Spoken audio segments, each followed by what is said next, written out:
A very nice weather and windy, cold.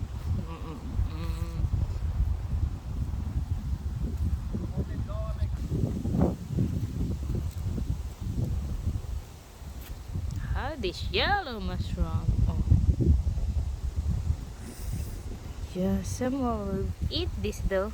It says it's yummy. It's really windy today. We're on the late taking coffee. Our son is already awake.